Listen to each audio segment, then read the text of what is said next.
Sienna Clark was standing in the middle of a dark gas station parking lot, holding 8 crumpled dollars in her hand, her last $8. That was supposed to be her daughter's breakfast money for tomorrow. And then she heard it. A horrible choking sound. She turned and saw a huge man, maybe 6'3", collapse beside his motorcycle. His face was gray and his chest heaved like he was fighting for air.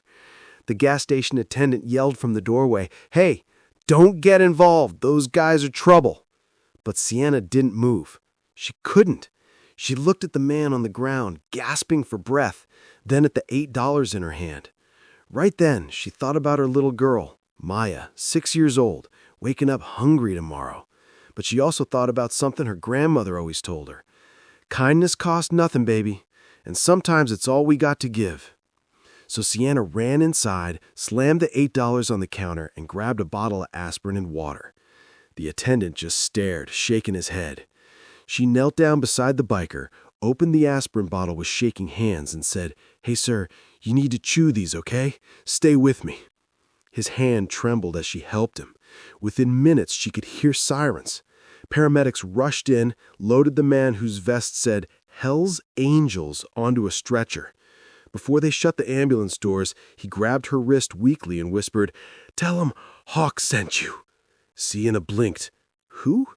But the doors slammed shut. That night she walked 2 miles home under flickering streetlights with $1.50 in her pocket and no idea what she'd just stepped into. Sienna's life hadn't been easy for a long time. She was a single mom working 2 jobs, one at a laundromat in the mornings, one at a diner at night. Her car had broken down weeks ago, so she walked everywhere. Her sneakers were falling apart, her rent was late, her daughter's asthma inhaler needed refilling.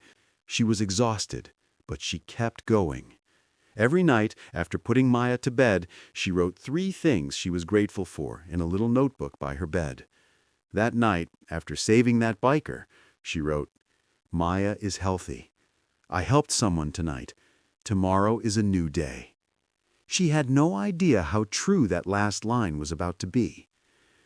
The next morning, she woke up early like always. Breakfast was half a banana and a few crackers. That's all they had left. She was just pouring Maya a glass of water when a knock came at the door. It was her neighbor, Mrs. Johnson, arms crossed tight. "See, baby," she said, "I heard what you did last night. You helped one of those biker thugs." Sienna swallowed. "He was having a heart attack. I couldn't just walk away." Mrs. Johnson shook her head. "Those people are dangerous, child. You got a little girl to think about. Kindness like that'll get you hurt one day." When the door closed, Sienna just stood there, heart pounding. Had she made a mistake? At work, her friend Linda at the laundromat noticed something was off. "You okay, honey?" Sienna told her the whole story. Linda stared, wide-eyed. "You gave your last $8 to a Hell's Angel? Girl, you're braver than me." Sienna laughed softly. "Or dumber." Linda smiled. "Baby, you did what was right. Don't you ever regret that." But later, during her break, Sienna pulled out the card that biker named Cole had given her. It had a small crown with wings logo and just a number. She hesitated, then texted, "Hi, this is Sienna. Cole gave me this number." Her phone rang instantly. "Miss Clark?" It was Cole. "Hawk wants to meet you. Please, Murphy's Diner, 3 p.m. It's important." Sienna's stomach flipped. She almost didn't go, but something told her she should. When she got there, she froze. Outside the diner were dozens of motorcycles, all parked in a perfect line. She stepped off the bus, clutching her purse, and every biker turned to look at her. Then something strange happened. As she walked past, each of them nodded, one by one. Inside, the diner was full, every table, every booth, packed with bikers. And when she walked through, they all stood up, silent, respectful. Cole appeared, smiling. "He's waiting for you." In the corner booth sat Hawk, the same man from last night, alive, pale but smiling. "Sienna Clark," he said, standing slowly. "You saved my life." She smiled nervously. I just did what anyone would do." He shook his head. "No, ma'am. Most people wouldn't." He reached into his jacket and pulled out a photo. A younger version of him stood beside a little girl, 7 years old, bright smile, missing front teeth. "This was my daughter, Lily," he said softly. "She died of leukemia. Couldn't afford the treatments in time." Sienna's eyes filled with tears. "I'm so sorry." He nodded. "After she passed, I started something called Lily's Legacy. We help struggling families, pay rent, medical bills, whatever they need. I promised her I'd find people with kind hearts and help them the way no one helped us." He looked at Sienna. "You're one of those people." Sienna blinked. "I don't understand." Hawk smiled faintly. "You will, tomorrow morning." And then he stood up and left. The next morning started with a sound that shook the neighborhood, like thunder. Hundreds of motorcycles rumbling down Sienna's street. Engines roared. Chrome glinted in the morning sun. Maya ran to the window. "Mommy, look!" Sienna's mouth fell open. Her entire street was filled with bikers. Neighbors panicked. Doors slammed. Someone yelled, "Call the police!" Mrs. Johnson stormed outside. "I told you, Sienna, they're trouble!"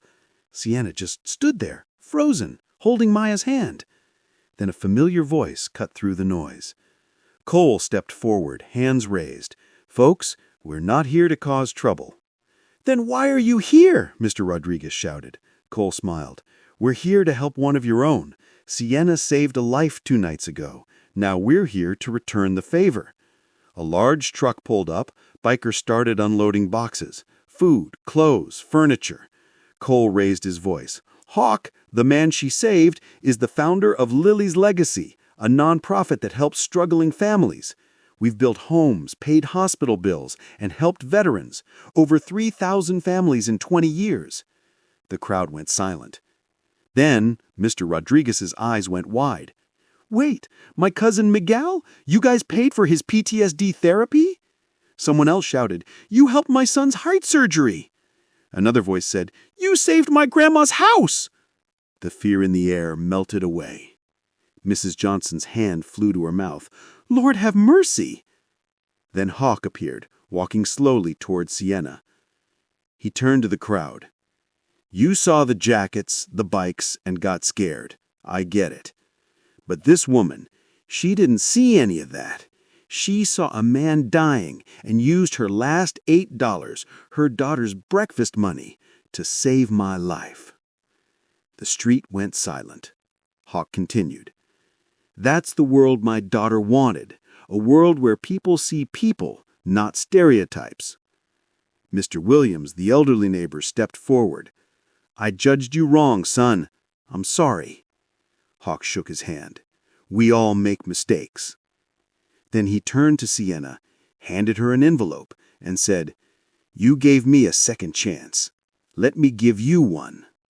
Inside was a check for $25,000 and a letter that read, "Lily's Legacy offers you a full-time position, Community Outreach Coordinator, $52,000 a year with health insurance. Start in 2 weeks." Sienna's knees buckled. She dropped to the ground, crying. Maya hugged her. "Mommy, why are you crying?" Sienna smiled through tears. "Because, baby, kindness came back." The bikers revved their engines, hundreds of them, in one loud, thunderous cheer that shook the whole street. Neighbors clapped, some cried. Even Mrs. Johnson wiped her eyes and hugged Sienna tight. "Baby," she whispered, "you showed us what real good looks like." Sienna looked around, tears shining in her eyes, and for the first time in a long time, she finally felt safe. You know, life has a funny way of paying you back. Sometimes kindness looks small, like 8 crumpled dollars at a gas station. But to someone else, it can mean everything. Never underestimate the power of doing the right thing, even when it costs you.